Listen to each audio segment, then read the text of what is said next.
Huh? Huh? Huh?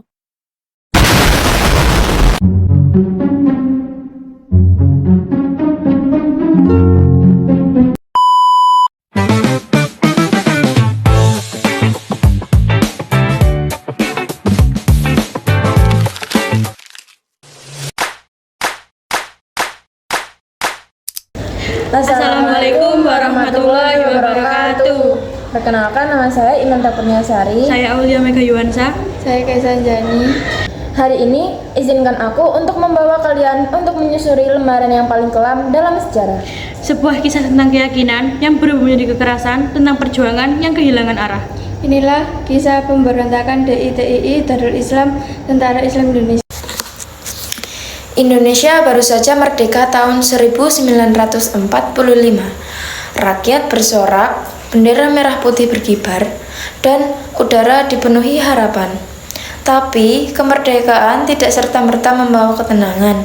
Di banyak daerah, pertempuran masih berkecamuk. Tentara Belanda kembali datang dengan agresinya. Dan di tengah kekacauan itu, lahirlah rasa kecewa, rasa tidak puas, dan rasa ingin berjuang dengan caranya sendiri. Di Jawa Barat, ada seorang tokoh yang dulu ikut berjuang melawan penjajah, bernama Sekar Maji Marijan Kartosuwiryo.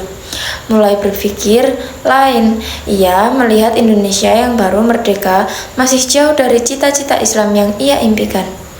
Menurutnya, negara ini haruslah berdasarkan syariat Islam, bukan sekedar nasionalisme. Ia berkata kepada para pengikutnya, negara ini belum benar-benar merdeka jika hukum Allah belum ditegakkan di dalamnya. Kalimat itu menjadi api yang menyala di hati banyak orang, dan api itu lahirlah sebuah gerakan Darul Islam. Tahun 1948, di tengah gentingnya perang mempertahankan kemerdekaan Indonesia, Kartosuwiryo memproklamasikan berdirinya negara Islam di Indonesia, atau disebut NII, di Jawa Barat bersama pasukannya. Ia membentuk Tentara Islam Indonesia atau TII. Tujuan mereka menegakkan negara Islam di tanah Indonesia, tapi sayangnya perjuangan ini tidak sejalan dengan pemerintahan Republik Indonesia. Apa yang awalnya diniatkan sebagai perjuangan suci berubah menjadi pemberontakan terhadap pemerintah Kartosuwiryo. Menolak bergabung dengan TNI, ia menolak perjanjian damai antara Indonesia dan Belanda. Ia berkata bahwa perjuangannya hanya tunduk pada perintah Allah, bukan pada perintah presiden.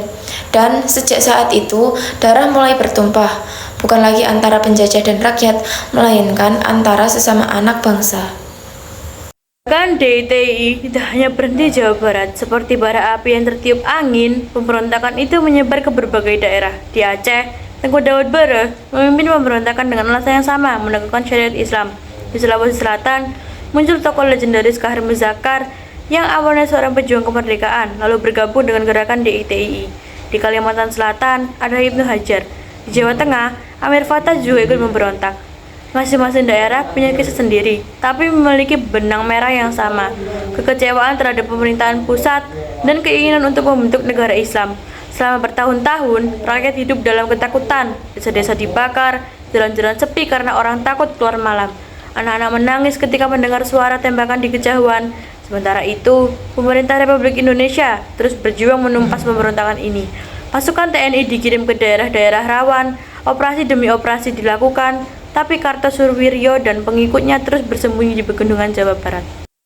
Bayangkan, malam yang gelap di hutan pegunungan, Kartosuwiryo duduk di bawah cahaya obor, menulis di selembar kertas kusam. Ia menulis surat kepada para pengikutnya. Kita tidak boleh menyerah, ini jihad, ini perjuangan terakhir untuk penegakan agama Allah. Namun di sisi lain, rakyat kecil justru semakin menderita. Para petani dipaksa memberi logistik kepada pasukan DITII yang menolak, dianggap kafir dan dihukum. Ironisnya, perjuangan atas nama agama justru membawa ketakutan bagi umat yang sama. Akhirnya tahun 1962, pemerintah melakukan operasi besar-besaran. Pasukan TNI yang dipimpin Kolonel Ibrahim Aji berhasil mengepung markas Kartosuwiryo di Gunung Geber, Jawa Barat. Selama berminggu-minggu, ia bertahan, namun pada akhirnya ia tertangkap. Jangan, ia tampak lemah, tapi tetap teguh. Ia berkata, "Jika ini kehendak Allah, aku siap." Dan tahun 1962, Kartosuwiryo dieksekusi. Dengan itu, berakhirlah pemberontakan DITII di Jawa Barat. Namun, bara gerakannya masih lama padam di daerah lain.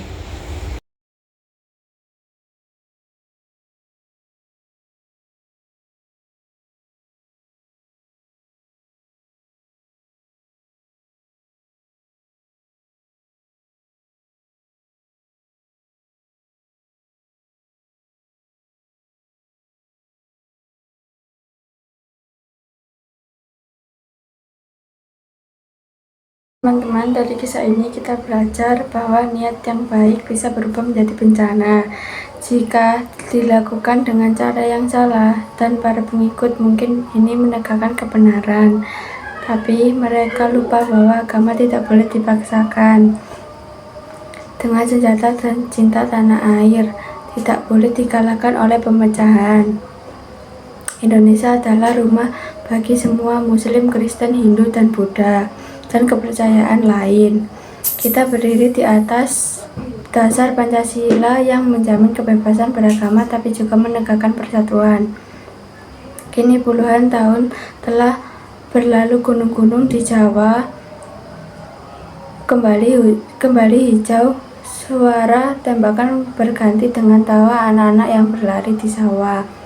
Namun kisah tentang DITII tidak boleh dilupakan, karena dari kisah itu kita belajar pentingnya menjadi persatuan dan menghindari fanatisme yang membuatkan.